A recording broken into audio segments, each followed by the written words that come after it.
रहीम अस्सलाम वालेकुम dear students. आज हम इसमें लेक्चर 15 फोर्स और मोशन का लेक्चर 15 रिकॉर्ड करने जा रहे हैं।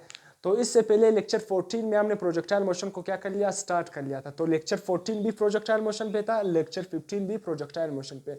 लेक्चर 14 में हमने प्रोजेक्टाइल मोशन का केस 1 मतलब वहाँ पर टाइप 1 को क्या कर लिया, डिस्कस कर लिया। जब हम किसी भी प्रोजेक्टाइल को किसी भी एंगल पर थ्रो करते हैं तो वहाँ पर उस प्रोजेक्टाइल को मैंने क्या कर लिया, कंप्लीटली डिटेल से पढ़ा लिया। उस केस में मैंने वहाँ पर प्रोजेक्टाइल मोशन के रिलेटेड दोनों केसेस से related important points, introduction, MCQs, हर रिलेशन मतलब उस लेक्चर में मैंने हर रिलेशन प्रोजेक्टाइल मोशन से केस 1 में डिस्कस कर लिया। इस टाइप 2 के भी कुछ केसेस मैंने मतलब इंट्रोडक्शन वहाँ पर भी डिस्कस कर लिया। इस यहाँ पर मैं कोशिश करूँगा कि टाइप 2 को भी यहाँ पर डिस्कस करूँ, मगर अगर आपने वो लेक्चर नहीं देखा तो उसको आप कंप्लीटली डिटेल से वहाँ पर मैंने लेक्चर दिया, तो उसको अभी आप काइंडली उसको देख ले, तो वहाँ पर फिर प्रोजेक्टाइल मोशन आपको कंप्लीटली समझ आएगा।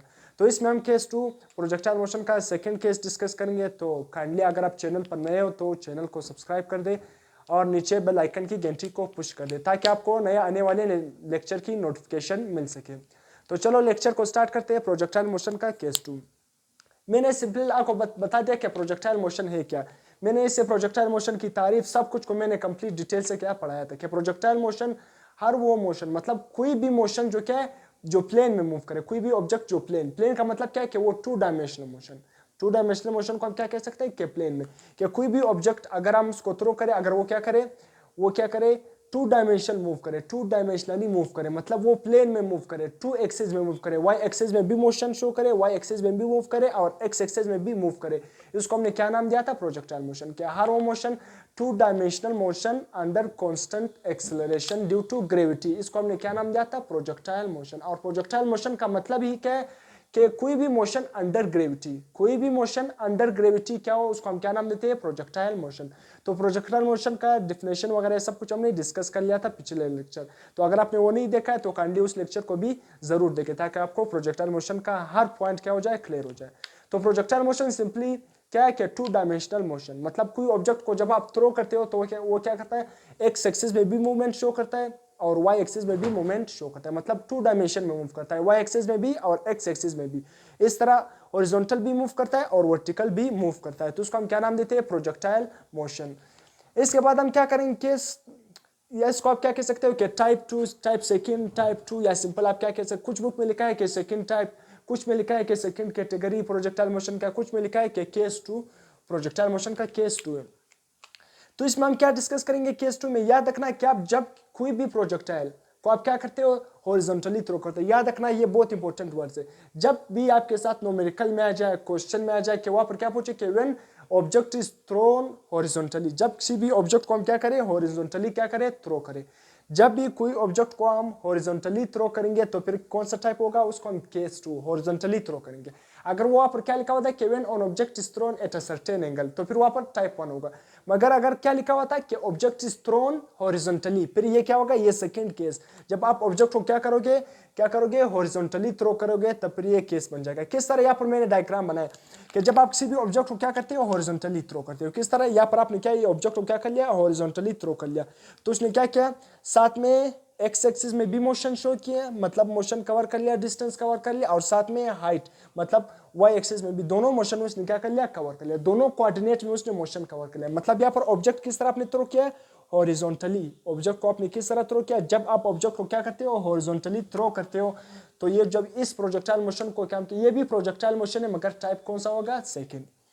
तो अब यहाँ पर हम करते हैं कि सबसे पहले हॉरिजॉन्टल मोशन, हॉरिजॉन्टल जो टाइप 2 है, केस 2 है, इसमें हम क्या देखते हैं कि सबसे पहले इसमें हम क्या करेंगे कि हॉरिजॉन्टल मोशन, कोई भी ऑब्जेक्ट का हॉरिजॉन्टल मोशन को हम क्या करेंगे, फाइंड करेंगे। किस तरह हॉरिजॉन्टल मोशन, इससे पहले लेक्चर में मैंने बताया था कि याद रखना प्रोजेक्टाइल में एक चीज, 2 वेलोसिटी होती है, एक वर्टिकल वेलोसिटी, एक हॉरिजॉन्टल वेलोसिटी। वहां पर मैंने बताया भी था कि हमेशा जो वर्टिकल वेलोसिटी है वो हमेशा क्या है, वेरिएबल है, हमेशा क्या है, चेंजिंग है। ये बात आपने याद रखना है। उस लेक्चर में मैंने बहुत बताया कि वर्टिकल वेलोसिटी क्या है, चेंजिंग है, वेरिएबल है। क्यों, जब कोई भी चीज ऊपर जाता है तो वो अगेंस्ट द ग्रेविटी जाता है। जब अगेंस्ट द ग्रेविटी जाता है वो ऊपर, जब आप ये मार्कर है ना, आप ऊपर की तरफ फेंकोगे ना, तो इसको आप क्या करोगे, इनिशियल वेलोसिटी देकर ये ऊपर की तरफ जाएगा। जब ये ऊपर की तरफ जाएगा ना तो जब हाईएस्ट पॉइंट पर पहुंच जाएगा तो कुछ सेकंड के लिए रुक जाएगा, तो हाईएस्ट पॉइंट पर इसकी फाइनल वेलोसिटी क्या हो जाएगी, जीरो हो जाएगी। फाइनल वेलोसिटी क्या हो जाएगी, जीरो। तो जब ये ऊपर की तरफ जा रहा होगा तो अगेंस्ट द ग्रेविटी जा रहा है ना, अगेंस्ट द ग्रेविटी जा रहा है ना, तो इसकी वेलोसिटी क्या होगी, चेंज होगी। हर सेकंड इसकी वेलोसिटी क्या होती जाएगी, कम होती जाएगी। अब मैं आपको समझाऊंगा क्या सेकंड वेलोसिटी क्या हो जाएगी, कम किस तरह होती जाएगी। ये टॉपिक मैंने फ्री फॉलिंग मोशन में समझाया था, मगर यहाँ पर मैं आपको प्रोजेक्टाइल मोशन में इसका थोड़ा कंसेप्ट दूंगा। प्री फॉलिंग मोशन में मैंने बताया था कि हर सेकंड ये वेलोसिटी किस तरह चेंज होती है। लेट्स सपोज मैं यहाँ पर एक डायग्राम बना रहा हूँ ना, कि यहाँ पर क्या है, ग्रेविटेशनल एक्सेलरेशन, उसको हम किससे रिप्रेजेंट करते हैं, जी से रिप्रेजेंट करते हैं, और उसकी वैल्यू क्या है 10 मीटर पर सेकेंड स्क्वायर या 9.8, उसको हम अप्रोक्सीमेटली क्या लिखते हैं, 10 मीटर पर सेकेंड। अब ये 10 मीटर पर सेकेंड का मतलब क्या है कि हर सेकेंड ये जी क्या है, ये 10 मीटर पर सेकेंड। अगर वो नीचे की तरफ ऑब्जेक्ट आ रहा था, लेट सपोज मैं यहाँ पर लिखता हूँ ना, ये कोई भी ऑब्जेक्ट है ना, इसको ऊपर की तरफ आपने फेंक दिया ना, इसको आपने क्या कर लिया, ऊपर की तरफ जा रहे हैं ना, और फिर ये क्या करेगा, नीचे की तरफ ये ऑब्जेक्ट आएगा नीचे की तरफ।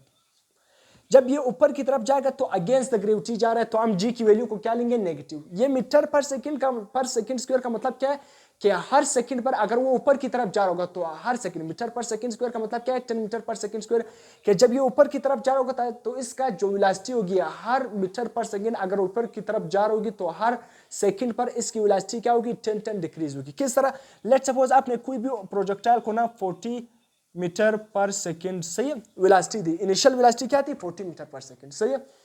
जब आपने 40 मीटर पर सेकेंड इसको क्या दी, वेलोसिटी दी, तो जब ये ऊपर की तरफ जा रहा होगा पहले सेकंड में, जब पहला सेकंड गुजर जाएगा ना तो इसकी वेलोसिटी क्या बन जाएगी, 30। जब दूसरा सेकंड गुजर जाएगा इसकी वेलोसिटी क्या बन जाएगी, 40 से 30 फिर क्या हो जाएगी, 20। फिर अगला 20 सेकंड इसी तरह जब ऊपर क्या हो जाएगी, अगला 20 सेकंड, या पर मैं इसको मिटा रहा हूँ, ये जी की वैल्यू। फिर अगला सेकंड के बाद क्या हो जाएगी, इसकी वेलोसिटी 10। अगला सेकंड के बाद इसकी वेलोसिटी क्या हो जाएगी, 0। जब हाईएस्ट पॉइंट पर जब इसकी वेलोसिटी क्या हो जाएगी, 0, तब ये नीचे की तरफ क्या करेगा, मोशन स्टार्ट करेगा। इस पॉइंट पर इसकी फाइनल वेलोसिटी क्या हो गई, 0। तो जब ये नीचे की तरफ आएगा ना तो इसकी वेलोसिटी हर सेकंड में क्या होगी, 10 इंक्रीज होगी। तो इसलिए हम कहते हैं कि ग्रेविटेशनल एक्सेलरेशन क्या होता है, कांस्टेंट। प्रोजेक्टाइल मोशन क्या है कि under 2 dimensional motion under constant acceleration due to gravity, क्योंकि जो जी की वैल्यू, ग्रेविटेशनल एक्सेलरेशन हमेशा क्या रहता है, कांस्टेंट, उसकी वैल्यू क्या होती है, 10 मीटर पर सेकेंड, 10 मीटर पर सेकेंड। मतलब जब आप ऊपर की तरफ जाओगे, अगेंस्ट द ग्रेविटी जाओगे, हर सेकंड पर इसकी वेलोसिटी, मतलब किसी भी बॉडी की वेलोसिटी 10 डिक्रीज होगी। जबकि जब आप नीचे की तरफ आओगे ना, लेट्स सपोज आपने नीचे से ये आ रहा है ना, नीचे से जब ये नीचे की तरफ एक सेकंड के बाद इसकी वेलोसिटी क्या हो जाएगी, लेट्स सपोज मैं कह रहा हूँ कि 10, एक सेकंड के बाद, दूसरे सेकंड के बाद क्या हो जाएगी, 20। फिर जब एक और सेकंड गुजर जाएगा क्या बन जाएगी, 30। जब नीचे की तरफ आ रहा होगा इसकी वेलोसिटी उतनी इंक्रीज हो रही है। तो यहाँ पर मैंने क्या लिखा, तो इसलिए यहाँ पर मैं भी डिस्कस कर रहा होता कि जब वर्टिकल वेलोसिटी क्या है, हमेशा चेंजिंग, क्योंकि वो ग्रेविटी उस पर क्या लग रहा है, फोर्स लग रहा है, ग्रेविटी फोर्स ले रहा है, सॉरी ग्रेविटेशनल फोर्स उस पर लग रहा है। कौन सा फोर्स, ग्रेविटेशनल फोर्स उस पर लग रहा है। तो इसलिए जब वो ऊपर की तरफ जाएगा उसकी वेलोसिटी क्या होगी, चेंज होगी। तो यहाँ पर ये जी का मतलब क्या है, ग्रेविटेशनल एक्सेलरेशन। अब एक्सेलरेशन क्या है, इस पर मैंने कंप्लीट लेक्चर दिया था कि जब rate of change of velocity, जब भी वेलोसिटी में क्या आ जाए, चेंज आ जाए विद रिस्पेक्ट टू टाइम, उसको हम क्या नाम देते हैं, वेलोसिटी। तो यहाँ पर वेलोसिटी में चेंज आ रहा है, यानी पहले 40 फिर 20 फिर 30, टाइम के रिस्पेक्ट हर सेकंड में वेलोसिटी में चेंज आ रहा है, यानी ऊपर की तरफ भी जा रहा है वेलोसिटी में चेंज आ रहा है हर सेकंड में, नीचे की तरफ भी आ रहा है वेलोसिटी में क्या हो रहा है, चेंज हो रहा है। हर सेकंड में क्या हो रहा है, चेंज हो रहा है। ऊपर की तरफ जा रहा है वेलोसिटी हर सेकंड में डिक्रीज हो रही है, जबकि नीचे की तरफ आ रहा है हर सेकंड में वेलोसिटी क्या हो रही है, इंक्रीज।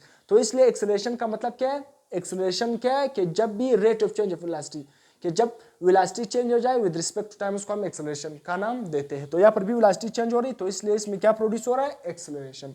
और कौन सा एक्सेलरेशन, ग्रेविटेशनल एक्सेलरेशन। क्योंकि प्रोजेक्टाइल मोशन याद रखना, एक इंपॉर्टेंट बात बता रहा हूँ कि प्रोजेक्टाइल मोशन नहीं है, प्रोजेक्टाइल मोशन को हम फ्री फॉलिंग मोशन भी कहते हैं। फ्री फॉलिंग क्योंकि ये अंडर ग्रेविटेशनल एक्सेलरेशन, क्योंकि ये अंडर ग्रेविटी मूव करता है, तो इसलिए हम जो प्रोजेक्टाइल मोशन है उसको हम क्या नाम देते हैं, फ्री फॉलिंग मोशन भी कहते हैं।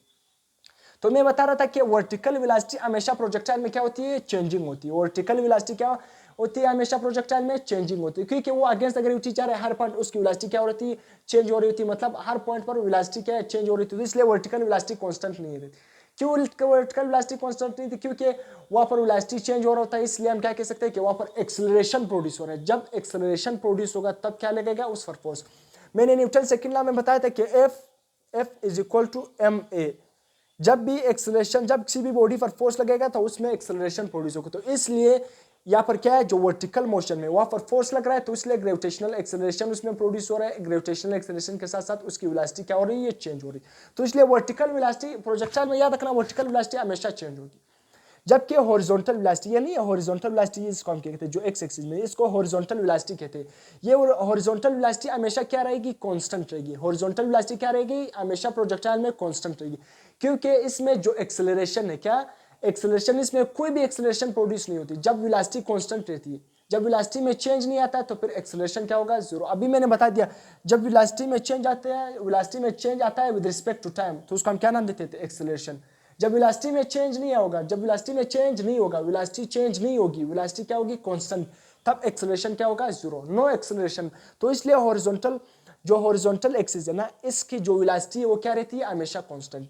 हॉरिजॉन्टल याद रखना, प्रोजेक्टाइल में हॉरिजॉन्टल कंपोनेंट ऑफ वेलोसिटी या हॉरिजॉन्टल वेलोसिटी कांस्टेंट रहती है। क्यों, क्योंकि वहाँ पर वेलोसिटी जब कांस्टेंट रहती तो कोई एक्सेलरेशन नहीं प्रोड्यूस होता। जब कोई एक्सेलरेशन प्रोड्यूस नहीं होता, इसका मतलब है इस पर कोई फोर्स नहीं लग रहा है, कोई फोर्स नहीं लग रहा है, क्योंकि Newton second law of motion पे हम क्या कर सकते हैं, अप्लाई इस पर कर सकते हैं, प्रूफ कर सकते हैं कि जब किसी भी बॉडी पर फोर्स लगता है तो एक्सेलरेशन प्रोड्यूस होता है। तो इसमें क्या है, कोई फोर्स नहीं लग रहा है, क्योंकि इसमें कोई एक्सेलरेशन प्रोड्यूस नहीं हो रहा है, तो इसलिए इसका मतलब क्या है, इस पर फोर्स भी क्या है, जीरो है। तो ये बात हो गया कि vertical velocity changing, horizontal velocity projectile में कांस्टेंट है। तो हम अभी हॉरिजॉन्टल मोशन की बात कर रहे थे। याद रखना, प्रोजेक्टाइल मोशन में हम एयर रेजिस्टेंस को क्या करते हैं, निगलेक्ट। चाहे फर्स्ट केस हमने पढ़ा है या सेकंड केस, इसमें हम एयर रेजिस्टेंस को क्या मानते हैं, निगलेक्ट मानते हैं। एयर रेजिस्टेंस को क्या मानते हैं, जीरो। निगलेक्ट का मतलब क्या है, एयर रेजिस्टेंस को हम इग्नोर करते हैं, जीरो के कंसिडर करते हैं, मतलब एयर रेजिस्टेंस हमारे साथ क्या होता है, जीरो। तो इसलिए हॉरिजॉन्टल मोशन में हमारे साथ वेलोसिटी कांस्टेंट रहती है, वेलोसिटी कांस्टेंट है, एक्सेलरेशन जीरो होता है। जब एक्सेलरेशन जीरो होगा तो फोर्स भी क्या होगा, zero. Fx is equal to zero. तो हॉरिजॉन्टल मोशन में फोर्स भी क्या होता है, जीरो होता है। फोर्स क्यों जीरो होता है, क्योंकि यहाँ पर कोई एक्सेलरेशन प्रोड्यूस नहीं होता है, हॉरिजॉन्टल वेलोसिटी कांस्टेंट होती है। जबकि हॉरिजॉन्टल वेलोसिटी क्या होती है, कांस्टेंट होती है प्रोजेक्टाइल में। जब हॉरिजॉन्टल वेलोसिटी कांस्टेंट होगी तो एक्सेलरेशन जीरो होगा, जब एक्सेलरेशन जीरो होगा तो फोर्स भी क्या होगा, जीरो होगा। जबकि horizontal component of acceleration is always, यहाँ पर मैंने लिखा भी है कि हॉरिजॉन्टल कंपोनेंट, ये हॉरिजॉन्टल कंपोनेंट की हमेशा एक्सेलरेशन क्या होगा, हमेशा एक्सेलरेशन क्या होगा, जीरो होगा। हमेशा एक्सेलरेशन क्या होगा, जीरो होगा। तो यहाँ पर मैंने लिखा भी है, आपको जुबानी भी बता दिया और लिखा भी है। याद रखना, जब आपके साथ वेल डिफाइंड नोट्स होना, जब पेपर करीब आ जाते हैं ना, तो आपको यही नोट आपको क्या कर देते हैं, हेल्प कर देते हैं। जब आपके पास नोट होना, अगर आप बुक को देखोगे तो प्रोजेक्टाइल मोशन पर 3-4 पेज लिखे हुए ना, तो 3-4 पेजेस को आप इतनी जल्दी नहीं रीड कर सकते हो। जबकि ये नोट्स जब आपके पास पड़े हो ना, तो नोट्स अगर आपके होंगे ना, तो आप आधे घंटे में प्रोजेक्टाइल मोशन को क्या कर सकते हो, वेल डिफाइन, आसानी से आप उसको क्या कर सकते हो, रीड भी कर सकते हो और आपको हर पॉइंट भी क्लियर हो जाता है। तो साथ साथ मैं इसलिए यहाँ पर बोर्ड पे पहले लिखता हूँ ताकि वीडियो भी कम बन जाए ना, वीडियो लेंथी भी नहीं बन जाए और आपके नोट्स भी बनते रहे। इसके बाद क्या है, horizontal component of velocity remain constant. यहाँ पर मैंने ये लिखा भी है कि horizontal component of velocity projectile motion में क्या रहती है, कांस्टेंट रहती है। यहाँ पर आप देख भी रहे हो, मैं ग्राफिकली भी प्रूव कर सकता हूँ, देख रहा हूँ। जबकि हॉरिजॉन्टल वेलोसिटी यानी जितनी ये एरो जितनी है, इतनी ये एरो है, इतनी ये एरो, तीनों एरो की क्या है, लेंथ क्या है, सेम। इस एरो की भी लेंथ इतनी, इसकी भी इतनी, इसकी भी इतनी। ये क्या शो कर रहा है कि हॉरिजॉन्टल वेलोसिटी क्या है, कांस्टेंट। जबकि जब आप नीचे की तरफ आ रहे हो, क्योंकि ग्रेविटी की डायरेक्शन में आ रहे हो, तो क्या होगी, वेलोसिटी इंक्रीज होगी। वेलोसिटी क्या होगी, इंक्रीज। जब आप डाउनवर्ड आ रहे हो ना, तो वेलोसिटी इंक्रीज। अपवर्ड जा रहे हो, वेलोसिटी क्या होगी, डिक्रीज। कौन सी, वर्टिकल वेलोसिटी। हॉरिजॉन्टल वेलोसिटी क्या होगी, कांस्टेंट होगी। देखो आपने यहाँ पर देखो ना, इनिशियल जो वी वाई वेलोसिटी है, वर्टिकल वेलोसिटी है ना, ये क्या है, कम है। आप देख रहे हो फिर एरो बढ़ गई, मतलब आहिस्ता आहिस्ता ये एरो क्या है, बढ़ रही है। मतलब क्या है, वर्टिकल वेलोसिटी जब आहिस्ता आहिस्ता नीचे आ रहा है तो वर्टिकल वेलोसिटी क्या है, बढ़ रही है। वर्टिकल वेलोसिटी क्या हो रही है, बढ़ रही है, सही है। इसके बाद हम वर्टिकल क्या है, हॉरिजॉन्टल मोशन को तो हमने पढ़ लिया कि हॉरिजॉन्टल मोशन में क्या चल रहा था, वेलोसिटी कांस्टेंट थी हॉरिजॉन्टल मोशन में, क्योंकि इसमें कोई एक्सेलरेशन नहीं होता है, इसलिए इसमें फोर्स भी जीरो होता है और velocity through out the projectile क्या रहती है, कांस्टेंट रहती है। जबकि अभी वर्टिकल मोशन क्या है, जो वाई एक्सिस में कोई भी प्रोजेक्टाइल कवर करता है, तो उसको हम क्या कहते हैं, vertical motion. Force along Y axis किसके इक्वल है, याद रखना, फोर्स या फोर्स क्या लग रहा है, फोर्स किसके इक्वल है, हमेशा mg। m का मतलब क्या है, उस बॉडी का मास, और g का मतलब क्या है, ग्रेविटेशनल एक्सेलरेशन। क्योंकि मैंने फोर्स किसके इक्वल है, mg किसके इक्वल है, सिंपली वेट। तो क्योंकि ये अंडर द ग्रेविटी जा रहा है ना, ग्रेविटी के अंडर ही जा रहा है, तो इसलिए फोर्स किसके इक्वल होगा, वेट, या सिंपली वेट की जगह आप क्या लिख सकते हो, mg। तो इस पर फोर्स लग रहा है ना, क्योंकि वर्टिकल मोशन क्या है, वर्टिकल वेलोसिटी क्या है, कांस्टेंट नहीं है, चेंजिंग है, वो अगेंस्ट द ग्रेविटी जा रहा है, तो इसलिए इस पर फोर्स लगेगा ना। जब फोर्स लगेगा तो इसमें एक्सेलरेशन भी प्रोड्यूस होगा। तो इसलिए यहाँ पर जो force along Y axis, vertical में फोर्स क्या है, या सिंपली आप क्या लिख सकते हो, वाई एक्सिस में फोर्स किसके इक्वल है, mg के बराबर है या वेट के बराबर है। जबकि यहाँ पर ए वाई मतलब एक्सेलरेशन अलोंग वर्टिकल एक्सिस किसके इक्वल है, जी के इक्वल है। अभी मैंने बता दिया कि ये प्रोजेक्टाइल मोशन को हम फ्री फॉल मोशन भी कहते हैं क्योंकि ये अंडर ग्रेविटी मूव करता है, तो इसलिए यहाँ पर एक्सेलरेशन किसके इक्वल होगा, जी के इक्वल होगा। यहाँ पर एक्सेलरेशन जीरो नहीं होगा वर्टिकल में, क्योंकि यहाँ पर वेलोसिटी चेंजिंग है, वेलोसिटी हर पॉइंट पर चेंज हो रही है, ऊपर की तरफ जा रहे हो हर सेकंड में डिक्रीज हो रही है, नीचे की तरफ आ रहे हैं हर सेकंड में क्या हो रही है, इंक्रीज हो रही है। तो इसलिए वेलोसिटी क्या है वर्टिकल में, एक्सेलरेशन क्या है, जीरो नहीं है, क्योंकि जब वेलोसिटी चेंज होगी तो क्या प्रोड्यूस होगा, एक्सेलरेशन प्रोड्यूस होगा। इसके बाद इनिशियल, यहाँ पर यह क्या, initial vertical velocity is zero.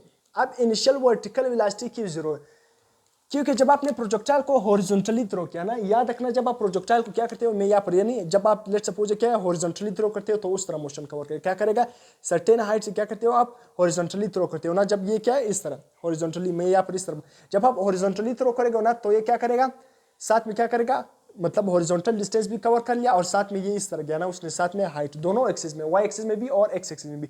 जब आप इनिशियली आप इसको थ्रो कर रहे हो ना, तो इनिशियल में इसकी वेलोसिटी कोई नहीं होती। यहाँ पर प्रोजेक्टाइल जब आपके पास आपके हाथ में कोई भी ऑब्जेक्ट, प्रोजेक्टाइल ऑब्जेक्ट है ना, जब आप उसको फेंकोगे ना तो इनिशियली पहले इसमें कोई वेलोसिटी होगी या नहीं, कोई वेलोसिटी नहीं होगी। जब हॉरिजॉन्टली आप किसी भी ऑब्जेक्ट को थ्रो करेगा तो इसमें इनिशियल वेलोसिटी क्या रहेगी, जीरो रहेगी, इनिशियल वेलोसिटी क्या होगी, जीरो होगी। तो इसलिए जब भी आप किसी ऑब्जेक्ट को हॉरिजॉन्टली, याद रखना ये पॉइंट बहुत इंपॉर्टेंट है, जब आप किसी भी ऑब्जेक्ट को हॉरिजॉन्टली थ्रो करते हो, इससे पहले हमने फर्स्ट केस पढ़ा था और ये केस क्या है, जब आप किसी भी ऑब्जेक्ट को हॉरिजॉन्टली थ्रो करते हो तो उसकी इनिशियल वेलोसिटी क्या रहती है, जीरो रहती है, इनिशियल वेलोसिटी क्या है, zero, and it increases with, या क्या, सिंपली ये मैंने निकाल के कि इनिशियल वेलोसिटी क्या होती है, जीरो होती है, एंड इट इंक्रीजेस विद, और फिर बाद में क्या होती है, ये जब आप नीचे की तरफ आओगे ये क्या होगी, इंक्रीज होगी, नीचे की तरफ आओगे ये वर्टिकल वेलोसिटी, क्योंकि ये नहीं इनिशियल यहाँ पर क्या है, प्रोजेक्टाइल कोई भी ऑब्जेक्ट है ना, आप इसको इस तरह थ्रो करें तो उसकी इनिशियल वेलोसिटी जो पहले उसमें कोई भी स्टार्टिंग में, कोई इनिशियल का मतलब क्या है, स्टार्टिंग में उसकी वेलोसिटी क्या होगी, जीरो,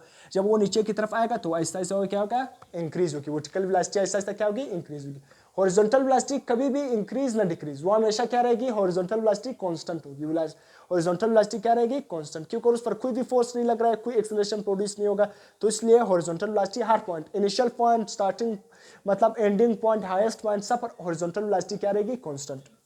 इसके बाद हम वर्टिकल फाइनल वेलोसिटी, याद रखना अभी हमने क्या फाइंड करना है, वर्टिकल, कि वर्टिकल फाइनल वेलोसिटी जब वो फाइनल पॉइंट पर आएगा ना तो वहां पर आप वर्टिकल फाइनल वेलोसिटी किस तरह फाइंड कर सकते हैं, क्योंकि इनिशियल वेलोसिटी तो क्या है, जीरो है, जब अपने हॉरिजॉन्टली थ्रो किया, जब वो आएगा लैंड करेगा ना तो उसकी वर्टिकल फाइनल वेलोसिटी किस तरह हम फाइंड कर सकते हैं। सही, वर्टिकल फाइनल वेलोसिटी हम किस तरह फाइंड करेंगे, हम फर्स्ट इक्वेशन को यूज करते हो, यहाँ पर मैंने डायरेक्ट लिख लिया, मैं आपको यहाँ पर बताता हूँ कि हम किस तरह फाइंड कर सकते हैं। तो इसको मैं मिटा इस साइड को, सही, यहाँ पर ना हम किस तरह फाइंड कर सकते हैं, इसी फर्स्ट इक्वेशन को हम क्या करेंगे, यूज करो। फर्स्ट इक्वेशन क्या है, मैंने इक्वेशन ऑफ मोशन पर बहुत कंप्लीट लेक्चर दिया, अगर आपने वो नहीं देखा तो उसको लाजमी देखें, मैंने बहुत ही कंप्लीट लेक्चर दिया है, अगर आपने वो देख लिया ना तो equation of motion, Newton laws of motion से हर पॉइंट आपका क्लियर हो जाएगा इंशाल्लाह 100%। तो इसके बाद अभी मैंने क्या वर्टिकल फाइनल वेलोसिटी फाइंड करनी है ना, क्योंकि इनिशियल तो जीरो है ना, जब वो आएगा इस लैंडिंग पॉइंट पर, फाइनल पॉइंट पर आएगा तो उसकी कुछ ना कुछ वेलोसिटी तो होगी ना, तो उस वेलोसिटी को हम किस तरह फाइंड कर सकते हैं, simple first Newton first question से कि VF is equal to VI plus AT, सही है, VI plus AT, initial velocity क्या है, जीरो, तो मैं इनिशियल वेलोसिटी की जगह क्या पुट करता हूँ, जीरो प्लस जी किसके इक्वल होगा, वो अंडर ग्रेविटी आ रहा है, नीचे की तरफ आ रहा है, तो जी हम किस में लेंगे, पॉजिटिव में लेंगे, तो एक ही जगह में क्या लिखूंगा, जी, इसी तरह T is equal to VF और F के साथ क्या लिखूंगा, Y, क्योंकि वो वर्टिकल है ना, एक्स एक्सिस में आ रहा है ना, एक्स एक्सिस में हम वेलोसिटी फाइंड कर रहे हैं, तो इसलिए मैंने F के साथ Y लिख लिया, तो simple VF Y is equal to GT। तो ये क्या हो गया, जब आपने वर्टिकल वेलोसिटी को फाइंड करनी है ना तो आप simple VFY is equal to GT, VFY is equal to GT, ये कौन सी वेलोसिटी, वर्टिकल फाइनल वेलोसिटी, क्योंकि इनिशियल वेलोसिटी तो जीरो थी, तो वर्टिकल फाइनल वेलोसिटी आप इस तरह फाइंड कर सकते हो फर्स्ट इक्वेशन से। और क्योंकि वो प्रोजेक्टाइल नीचे की तरफ आ रहा है, जब कोई भी चीज नीचे की तरफ आ रहा होगा तो हम जी की वैल्यू क्या लेंगे, पॉजिटिव, अगर वो ऊपर की तरफ जा रहा होगा तो जी की वैल्यू क्या लेंगे, नेगेटिव, ग्रेविटेशनल एक्सेलरेशन की वैल्यू क्या लेंगे, नेगेटिव। तो इस तरह हमने फर्स्ट इक्वेशन से क्या कर लिया, इस तरह इसकी वैल्यू क्या कर ली, फाइंड कर ली। इसी तरह ये आप सिंपल इसको इस तरह भी थर्ड इक्वेशन से भी फाइंड कर सकते हो कि VFY is equal under root 2GH, वहाँ पर थर्ड इक्वेशन क्या आपके साथ 2AS is equal to VF square minus VI square. Initial velocity आपके साथ क्या है, जीरो है ना, इनिशियल वेलोसिटी जीरो होगी, तो एक ही जगह आप क्या लिखोगे 2, एक ही जगह आप क्या लिखोगे G, एस की जगह क्या है, एस क्या है, डिस्टेंस, डिस्टेंस की जगह आप क्या लिखोगे, हाइट, क्योंकि वो हाइट कवर कर रहा है, हाइट में आना मतलब नीचे की तरफ आ रहा है, हाइट कवर कर रहा है, तो हाइट भी हमारे साथ क्या है, एक डिस्टेंस है, तो एस की जगह मैं क्या लिखूंगा, एच, तो simple is equal to V F square. Initial velocity तो जीरो है, वो उसकी जगह मैंने क्या पुट कर लिया, जीरो, तो वो क्या हो गया, जीरो, तो ये क्या हो गया, जीरो, सिंपल क्या बच गया, फाइनल वेलोसिटी। तो दोनों साइड पे मैं क्या लूंगा, अंडर रूट, जब दोनों साइड पे अंडर रूट लूंगा ना, इस साइड पे भी अंडर रूट, इस साइड पे भी अंडर रूट, तो ये स्क्वायर और ये आपस में कैंसिल हो जाएंगे, सिंपल हमारे साथ आंसर क्या बन जाएगा, आंसर सिंपल आ जाएगा, मैं यहाँ पर लिख रहा हूँ, आंसर क्या आ जाएगा, सिंपल के V F Y is equal to under root 2gh। इस तरह थर्ड इक्वेशन ऑफ मोशन से मैंने ये फार्मूला निकाल दिया कि जब आपको हाइट फाइंड करनी है ना, तो अगर आपको फाइनल वर्टिकल वेलोसिटी निकालनी है तो इस तरह आप निकाल सकते हो, इस फर्स्ट इक्वेशन से भी मैंने निकाल ली, या तो ये फार्मूला भी आपने जेन में रखना है और ये फार्मूला भी जेन में रखना है, दोनों, कि अगर आपसे आपको हाइट देकर आपसे पूछे कि what is the final vertical velocity, 2 तो एक नंबर है, जी की वैल्यू हमेशा क्या रहती है 10, तो सिंपल आप फाइंड कर सकते हो, या सिंपली अगर आपसे पूछे आपको टाइम देकर, याद रखना जब आपको इक्वेशन को आपने रीड करना है कि जब आपको टाइम देकर फाइनल वर्टिकल वेलोसिटी पूछे तो फिर आपने ये इक्वेशन यूज करना है, जब आपको हाइट देकर फाइनल वर्टिकल वेलोसिटी पूछे तो आपने ये वाला इक्वेशन यूज करना है। तो ये इक्वेशन समझ आ गया कि किस तरह हमने ड्राइव कर लिया, इसको फर्स्ट इक्वेशन से ड्राइव कर लिया और इसको थर्ड इक्वेशन से। थर्ड इक्वेशन सिंपल किसके इक्वल है, थर्ड इक्वेशन मैंने यहाँ पर अभी आपको बता दिया, सही है। ये वेलोसिटी, ये फार्मूला मैंने किस तरह है, सिंपल के 2as is equal to V F square minus V I square, Newton third equation of motion, सही है। कि इनिशियल वेलोसिटी क्या होगी प्रोजेक्टाइल, मैंने अभी यहाँ पर लिखा भी कि इनिशियल वेलोसिटी जीरो, क्योंकि जब मैं इसको इस तरफ पेंक करूँ, जो स्टार्टिंग वेलोसिटी ये क्या है, जीरो, तो जीरो, ये तो जीरो बन गया, सिंपल क्या बच गया, वी एफ। एक की जगह मैं क्या लिखूंगा, जी, क्योंकि वो अंडर ग्रेविटेशनल मूव कर रहे हैं, ग्रेविटी मूव कर रहा है। एस की जगह मैं क्या लिखूंगा, हाइट, क्योंकि एस भी डिस्टेंस है, यहाँ पर वो हाइट कवर कर रहे हैं, तो एस की जगह मैं क्या लिखूंगा, H is equal to V F square, सही है। तो दोनों साइड में अंडर रूट लूंगा, सिंपल क्या बच जाएगा, के V F is equal to under root 2gh, सही। इस तरह ये इक्वेशन आएगी, तो ये भी इस तरह आएगी, ये भी इस तरह, इसको फर्स्ट इक्वेशन से इसको थर्ड इक्वेशन ऑफ मोशंस। तो इसलिए फाइनल वर्टिकल वेलोसिटी ये भी यूज कर सकते हैं, ये भी याद रखना अपने इक्वेशन के मुताबिक। कभी कभी इस तरह न्यूमेरिकल आ जाते हैं ना, कि आप अभी बुक में सिर्फ ये वाला फार्मूला है ना, ये फार्मूला मैंने थर्ड इक्वेशन से निकाल दिया ना, तो ये कभी कभी आपको क्या हाइट देकर फाइनल वर्टिकल वेलोसिटी पूछे, जब आपको सिर्फ ये वाला फार्मूला पता हो ना, तो फिर आप ये क्या कर सकते हो, इसको फाइंड नहीं कर सकते हो कि हमें हाइट गिवन है इस बार में, तो हाइट नहीं, तो फिर हम किस तरह वर्टिकल फाइनल वेलोसिटी फाइंड करें। तो आपने दोनों इक्वेशन को याद रखना है, जब आपको टाइम गिवन होगा ना कि find their final vertical velocity, या what is their vertical velocity, या व्हाट इज फाइनल वेलोसिटी, तो फिर ये वेलोसिटी क्या करेंगे, हम फाइंड करेंगे। जब आपको वो कौन सा वर्ड यूज करेगा, न्यूमेरिकल में ना, न्यूमेरिकल में इसका चैप्टर का करवाऊंगा, फिर वहां पर भी ये भी बताऊंगा कि जब आपसे पूछे कि when a projectile is throw horizontally, जब वो horizontally थ्रो करेगा तो फिर ये फार्मूला आपने लगाना है। ये क्या है, हम कौन सा केस डिस्कस करें, केस 2, जिसमें हम किसी भी ऑब्जेक्ट को हॉरिजॉन्टली थ्रो करते हैं, कोई भी प्रोजेक्टाइल को हॉरिजॉन्टली थ्रो करते हैं। तो ये दो इक्वेशन आ गया। इसके बाद वर्टिकल डिस्टेंस, क्या हम वर्टिकल डिस्टेंस को किस तरह फाइंड कर सकते हैं, ये नहीं जो वर्टिकल डिस्टेंस उसने ये हाइट कवर कर लिया ना, ये वर्टिकल डिस्टेंस, ये जो नहीं ऊपर से नीचे की तरफ उसने जो हाइट कवर कर लिया, इसको हम क्या कहते हैं, वर्टिकल डिस्टेंस। ये वर्टिकल डिस्टेंस आप किस तरह फाइंड करोगे, simple Newton second equation. Newton second equation किसके इक्वल है, s is equal to V I T plus 1 divided by 2at का स्क्वायर, ये न्यूटन थर्ड इक्वेशन है। तो मैं क्या फाइंड कर रहा हूँ, वर्टिकल वेलोसिटी। वर्टिकल वेलोसिटी क्या है, वो y एक्सिस की तरफ मूव कर रहा है, अलोंग y एक्सिस मूव कर रहा है, तो इसलिए मैं इसके साथ भी y लिखूंगा, इनिशियल वेलोसिटी के साथ भी y लिखूंगा और एक के साथ भी y लिखूंगा, सही है, क्योंकि वो तमाम की तमाम चीजें क्या होंगे, अंडर y एक्सिस आएंगे। तो s की जगह मैंने क्या लिख लिया, y, सिंपल y, डिस्टेंस क्या अलोंग y एक्सिस, तो s y की जगह मैंने क्या लिख लिया, y, क्योंकि डिस्टेंस अलोंग y एक्सिस हम फाइंड कर रहे हैं, वर्टिकल डिस्टेंस फाइंड कर रहे हैं, या सिंपली sy भी आप लिख सकते हो, कुछ फर्क नहीं है। इनिशियल वेलोसिटी फिर मैं बता रहा हूँ, जब आप किसी भी ऑब्जेक्ट को हॉरिजॉन्टली थ्रो करते हो, यहाँ पर मैंने लिखा है इनिशियल वेलोसिटी क्या होगी, जीरो। तो जब इनिशियल वेलोसिटी जीरो होगी ना, तो ये जब t के साथ जीरो मल्टीप्लाई होगा तो t भी क्या बन जाएगा, जीरो प्लस 1 डिवाइडेड बाई 2। ए क्या है, क्योंकि वो अंडर ग्रेविटेशन आ रहा है, अंडर ग्रेविटेशनल एक्सेलरेशन आ रहा है, तो ए वाई की जगह मैं क्या लिखूंगा, जी लिखूंगा और टी का स्क्वायर। तो सिंपल क्या बन जाएगा final equation, Y is equal to 1 divided by 2 G T square. तो इस तरह आप वर्टिकल डिस्टेंस फाइंड करते हैं। अगर मैं आपको पूछूं कि one a projectile is throw horizontally और उसका टाइम इतना गिवन है कि 10 सेकेंड उसका टाइम है, फिर मैं आपसे पूछूं कि उसका वर्टिकल डिस्टेंस क्या है, तो फिर आपने ये फार्मूला यूज करना है। कब यूज करना है ये फार्मूला, जब आपको न्यूमेरिकल में या कोई भी क्वेश्चन में क्या करे, आपसे पूछे कि when a projectile is throne horizontally, जब कौन सा वर्ड यूज करें, हॉरिजॉन्टली वर्ड यूज करें, तो फिर आपसे पूछे कि फाइंड देयर वर्टिकल डिस्टेंस। तो आपने सिंपल ये वाला फार्मूला लगाना है कि y is equal to 1 divided by 2 gt square. फिर हम न्यूमेरिकल की प्रैक्टिस भी करेंगे, वहाँ पर ये भी क्या करेंगे, इसको डिटेल से पढ़ेंगे। तो ये आपने अभी ज़हन में रखना है, ये वर्टिकल डिस्टेंस यानी वर्टिकल अलोंग y एक्सिस, तो इस तरह हम डिस्टेंस फाइंड करते हैं। अब क्या क्या हॉरिजॉन्टल डिस्टेंस यानी जो इसने ये वाला डिस्टेंस, इतना ये वाला नहीं, जो एक्स एक्सिस में उसने कवर कर लिया, जिसको हमने पिछले लेक्चर में प्रोजेक्टाइल मोशन में पढ़ा था कि उसको हम क्या नाम देते थे, रेंज। हॉरिजॉन्टल डिस्टेंस को हम क्या नाम देते थे, रेंज। तो अब मैं बता रहा हूँ कि हम किस तरह जो हॉरिजॉन्टल डिस्टेंस है, ये नहीं ये वाला डिस्टेंस किस तरह फाइंड करते हैं, इसको हम सिंपल उसी तरह सेकंड इक्वेशन से फाइंड करेंगे। अब सिंपल एस के साथ मैं क्या लिखूंगा, एक्स, क्योंकि ये जो मोशन है हॉरिजॉन्टल डिस्टेंस उसने कवर करी, ये किसके मतलब किस कोऑर्डिनेट में कवर किया, किस एक्सिस के अराउंड उसने कवर किया, एक्स एक्सिस। ये क्या हमारे साथ एक्स एक्सिस है और ये क्या है, वाई एक्सिस। तो इसलिए मैं एस के साथ क्या लिख रहा हूँ, सिंपल एक्स एक्सिस। और इसको हम क्या, जब वो क्या है हॉरिजॉन्टली, ये क्या है उसको हॉरिजॉन्टल, जब ये हॉरिजॉन्टल डिस्टेंस उसने कवर कर लिया, इसको हम क्या नाम देते हैं, इसको एक्स एक्सिस का नाम देते हैं। सिंपल सेकंड इक्वेशन को हम यूज करते हुए उससे डिस्टेंस निकाल सकते हैं कि एस के साथ मैंने क्या लिख लिया, एक्स, वी के साथ भी एक्स लिख लिया, वी आई इनिशियल वेलोसिटी के साथ, और ए के साथ भी क्या लिख लिया, एक्स। अब यहाँ पर मैंने अभी इससे पहले आपको बता दिया कि जब क्या हॉरिजॉन्टल वेलोसिटी क्या रहती है, कांस्टेंट रहती है। और मैंने बताया भी कि जब वेलोसिटी कांस्टेंट रहेगी तो एक्सेलरेशन क्या होगा, जीरो। एक्सेलरेशन क्या होगा, जीरो। अभी ये मैंने बता दिया कि हॉरिजॉन्टल वेलोसिटी हमेशा थ्रू आउट द प्रोजेक्टाइल क्या रहती है, हॉरिजॉन्टल वेलोसिटी कांस्टेंट रहती है, उसमें कोई भी एक्सेलरेशन प्रोड्यूस नहीं होता। हॉरिजॉन्टल वेलोसिटी में एक्सेलरेशन भी जीरो होता है और फोर्स भी जीरो होता है। तो यहाँ पर मैं एक ही जगह क्या लिखूंगा, एक्सेलरेशन हॉरिजॉन्टल वेलोसिटी फाइंड करूंगा, ये along x axis velocity, horizontal velocity नहीं, हॉरिजॉन्टल डिस्टेंस फाइंड कर रहा हूं, हॉरिजॉन्टल डिस्टेंस फाइंड कर रहा हूं ना। तो हॉरिजॉन्टल डिस्टेंस में वेलोसिटी कांस्टेंट रहती है ना, तो एक्सेलरेशन क्या होगा, जीरो। तो मैं ए एक्स की जगह क्या लिखूंगा, यहाँ पर जीरो।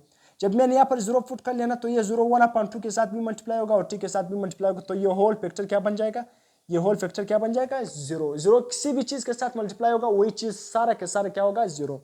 तो सिंपल क्या बच जाएगा, वी आई एक्स टी। तो सिंपल एस एक्स की जगह में क्या लिखूंगा, सिंपल एक्स, या सिंपल एस एक्स आप लिख लेना, अभी कोई मसला नहीं। तो X is equal to V I X multiply by T. ये कौन सा डिस्टेंस अगर आपने फाइंड करना है, हॉरिजॉन्टल डिस्टेंस। जब आपने हॉरिजॉन्टल डिस्टेंस फाइंड करना है तो क्या लगाना है, ये वाला फार्मूला लगाना है। जब आपने क्या फाइंड करना है, हॉरिजॉन्टल डिस्टेंस फाइंड करना है, तो ये वाला फार्मूला यूज करना है। अब इसके बाद मैंने क्या लिखा है कि a body is projected in horizontal direction with velocity V X. अब मैं आपसे एक इंपॉर्टेंट क्वेश्चन पूछ रहा हूँ, बहुत ही इंपॉर्टेंट क्वेश्चन, आपने इसका आंसर देना है। और मैंने आंसर लिखा भी है कि जब भी मैं कोई भी ऑब्जेक्ट को, कोई भी प्रोजेक्टाइल को हॉरिजॉन्टली थ्रो करता हूँ ना, कोई भी प्रोजेक्टाइल मोशन मतलब कोई भी बॉडी को, कोई भी चीज़ को मैंने क्या किया, प्रोजेक्ट किया हॉरिजॉन्टली। जब कोई भी प्रोजेक्टाइल को मैंने क्या किया, हॉरिजॉन्टली प्रोजेक्ट किया ना, तो कोई भी वेलोसिटी मैंने उसको वी एक्स वेलोसिटी दी, कुछ वेलोसिटी से उसको मैंने क्या किया, प्रोजेक्ट किया, नीचे की तरफ फेंक लिया, हॉरिजॉन्टली फेंक दिया उसने, प्रोजेक्टाइल मोशन की तरह 2 डायमेंशनल मोशन क्या कर लिया, कवर कर लिया। मैं आपसे पूछता हूं ना कि ये आगे की तरफ, ये जो प्रोजेक्टाइल है, ये बॉडी ना, ये आगे की तरफ क्यों जाएगा, ये आगे की तरफ क्यों जाएगा और नीचे की तरफ क्यों आएगा। यहाँ पर क्या फिनोमेना है कि जब आप कोई भी प्रोजेक्टाइल को, जो फर्स्ट केसेस में या सेकंड केस में अभी जो हम डिस्कस करें ना, कि जब भी मैं कोई भी ऑब्जेक्ट को हॉरिजॉन्टली थ्रो करता हूँ कोई वेलोसिटी देकर, तो ये आगे की तरफ क्यों मूव करता है और फिर नीचे आता है, क्योंकि ये डायरेक्ट क्यों नीचे नहीं आता है, आगे की तरफ मूव करके 2 डायमेंशनल मोशन एक्स एक्सिस में भी मूव करता है और वाई एक्सिस में भी 2 डायमेंशनल मतलब प्लेन में मोशन कवर करता है। क्यों आगे की तरफ वो क्यों मूव करता है, याद रखना, आगे की तरफ वो इसलिए मूव करता है, जब आप कोई भी बॉडी को थ्रो करते हो हॉरिजॉन्टली, तो आगे की तरफ वो क्यों मूव करेगा, it moves forward due to inertia. बहुत ही इंपॉर्टेंट क्वेश्चन है। अभी इसके रिलेटेड मैं एक और क्वेश्चन भी आपसे पूछूं, जब भी मैं प्रोजेक्टाइल को क्या करूंगा, थ्रो करूंगा हॉरिजॉन्टली, तो ये आगे की तरफ इस तरफ क्यों आ रहा होगा, नीचे की तरफ तो भी आ रहा है ना, आगे की तरफ भी डिस्टेंस कवर कर रहा है ना, आगे की तरफ भी आ रहा है। तो आगे की तरफ क्यों जाएगा कोई भी बॉडी, आगे की तरफ इसलिए जाएगा क्योंकि इनर्शिया की वजह से। किसकी वजह से जाएगा, इनर्शिया की वजह से आगे की तरफ भी क्या करेगा, मूव करेगा। इनर्शिया क्या है, किसी भी बॉडी की वो प्रॉपर्टी कि वो किसी भी चेंज को रेजिस्ट करे। मतलब अगर कोई भी बॉडी रेस्ट की हालत में थी, वो चाहती है कि मैं रेस्ट में रहूं, अगर कोई भी बॉडी मोशन की हालत में थी तो वो चाहती है कि मैं मोशन की हालत में रहूं। तो इसलिए जो प्रोजेक्टाइल को आप थ्रो करते हो तो आगे की तरफ वो क्यों आता है, वो आगे की तरफ वो इसलिए मूवमेंट शो करता है, डायरेक्ट नीचे नहीं आता है, थोड़ा आगे करके मतलब 2 डायमेंशनल मोशन कवर करता है। आगे की तरफ इसलिए आता है क्योंकि उस ऑब्जेक्ट की इनर्शिया की वजह से, क्या इनर्शिया की वजह से। फॉरवर्ड मूवमेंट क्यों शो करता है, आगे की तरफ फॉरवर्ड मूवमेंट क्यों शो करता है, इनर्शिया की वजह से, जबकि it moves downward due to gravity. अब अगर आपसे मैं पूछूं कि वो नीचे की तरफ क्यों आ रहा है, क्योंकि ज़मीन की ग्रेविटी है ना नीचे की तरफ, इसलिए क्योंकि किसकी वजह से आ रहा है, नीचे की तरफ ग्रेविटी की वजह से आ रहा है, नीचे की तरफ ग्रेविटी की वजह से आ रहा है। और जब आप कोई भी ऑब्जेक्ट को हॉरिजॉन्टली थ्रो करते हो आगे की तरफ, वो क्यों जाता है, इनर्शिया की वजह से। नीचे की तरफ क्यों आता है, किसकी वजह से, ग्रेविटी की वजह से। सिंपल क्या है, ग्रेविटी। ये दोनों क्या हो गए, ये तो मैंने तो अभी बता दिया। अब मैंने यहाँ पर एक क्वेश्चन लिखा है, ये भी बहुत इंपॉर्टेंट क्वेश्चन है। अब लेट्स सपोज के एरोप्लेन इज मूविंग हॉरिजॉन्टली, कोई भी एरोप्लेन है ना ये इस तरह हॉरिजॉन्टल मूव कर रहा है, कोई भी एरोप्लेन है वो क्या है, हॉरिजॉन्टली मूव कर रहा है। It drop a bomb when it is just about it's target but it miss the target. कोई भी एरोप्लेन है ना, इसको क्वेश्चन को मैं समझाता हूँ ना, कोई भी एरोप्लेन है ना वो इस तरह मूव कर रहा है ना, जब वो बिल्कुल ये क्या है, इसका नीचे टारगेट आ गया ना, ये एरोप्लेन हॉरिजॉन्टली मूव कर रहा है, जब ये क्या हो गया, जस्ट अबाउट द टारगेट, जब टारगेट के नीचे आ गया ना तो उसने क्या कर लिया, कोई भी बॉम्ब को क्या कर लिया, मिसाइल को क्या कर लिया, नीचे फेंक दिया। मगर उसने क्या किया, जो एरोप्लेन इस तरह जा रहे हैं हॉरिजॉन्टली, उसने नीचे क्या किया, जब टारगेट के नीचे आ गया, इसका मतलब ये इसका ये टारगेट इस यहाँ पर उस एरोप्लेन वाले ने क्या करना है, मिसाइल को छोड़ देना है। जब वो एरोप्लेन इस टारगेट के नीचे आ गया, जब उसने मिसाइल को नीचे छोड़ दिया तो उसने अपने टारगेट, हालांकि एरोप्लेन बिल्कुल नीचे था, इस टारगेट के नीचे भी था, उसने जब मिसाइल को नीचे छोड़ दिया तो उसने टारगेट को क्या कर लिया, मिस कर लिया, टारगेट पर नहीं लगा। क्यों नहीं लगा, यहाँ पर दो क्वेश्चन बनेंगे। इसका रीजन क्या है, फर्स्ट रीजन तो ये कि वो ऑब्जेक्ट ना, वो कोई भी जो एरोप्लेन है ना, वो जो टारगेट को क्या करेगा, वो मिसाइल को जो नीचे की तरफ फेंकेगा, वो मिसाइल नीचे की तरफ वन डायमेंशन में नहीं आएगा, वो मिसाइल इनर्शिया की वजह से आगे मोमेंट भी शो करेगा, और जो नीचे मोमेंट नीचे भी आएगा, और फॉरवर्ड मोमेंट भी शो करेगा। किसकी वजह से, इनर्शिया की वजह से वो आगे जाएगा ना। जब एरोप्लेन क्या होगा, इस तरह नीचे होगा, जब ये नीचे होगा ना, जब टारगेट के नीचे आ गया ना, तो उसने जब मिसाइल को नीचे फेंक दिया तो वो टारगेट पर नहीं लगा। क्योंकि टारगेट पर इसलिए नहीं लगा, जब उसने मिसाइल को नीचे फेंक दिया तो वो टारगेट से आगे गिर, क्योंकि वो जब उसने इस तरह नीचे फेंक दिया तो जो मिसाइल है उसने इस तरह प्रोजेक्टाइल मोशन कवर की, क्योंकि वो आगे की तरफ गया। आगे की तरफ इसलिए गया क्योंकि उस मिसाइल की इनर्शिया की वजह से, जबकि वो नीचे की तरफ इसलिए क्योंकि उस हॉरिजॉन्टल वेलोसिटी की वजह से या ग्रेविटी की वजह से, हॉरिजॉन्टल वेलोसिटी की वजह से या वर्टिकल या सिंपल हॉरिजॉन्टल वेलोसिटी की वजह से या सिंपल ग्रेविटी की वजह से, तो इसलिए उसने टारगेट को मिस। क्योंकि जब भी एरोप्लेन आ रहा है ना तो इसको क्या करना चाहिए, टारगेट से पहले क्या कर देना चाहिए, यहाँ पर उसको क्या करना है, बम क्या है, मिसाइल को फेंक देना चाहिए। जब ये टारगेट की तरफ पहुंच जाएगा तो मिसाइल क्या करेगा, टारगेट को हिट करेगा, क्योंकि इसको पता है कि मिसाइल किस तरह है, वो इस तरह क्या करेगा, हॉरिजॉन्टल मोशन को क्या करेगा, इस तरह टारगेट। यहाँ पर जब मिसाइल को क्या करेगा, नीचे हिट करेगा ना, वो एरोप्लेन बिल्कुल यहाँ पर है ना, तो उसने बिल्कुल मिसाइल को इस पॉइंट पर, जब टारगेट है यहाँ पर क्या है, टारगेट है, तो जब उसने मिसाइल यहाँ पर नीचे फेंक दिया तो मिसाइल तो डायरेक्ट नीचे नहीं आएगा, वो क्या करेगा, टू डायमेंशन हॉरिजॉन्टल क्या करेगा, प्रोजेक्टाइल मोशन कवर करेगा, यहाँ पर आएगा। तो जब उसको क्या करना चाहिए, टारगेट अगर यहाँ पर होना चाहिए तो उसको मिसाइल क्या करना चाहिए, इस पर पॉइंट पर छोड़ देना चाहिए, तो इसलिए वो टू डायमेंशनल मोशन क्या करेगा, मूव करेगा।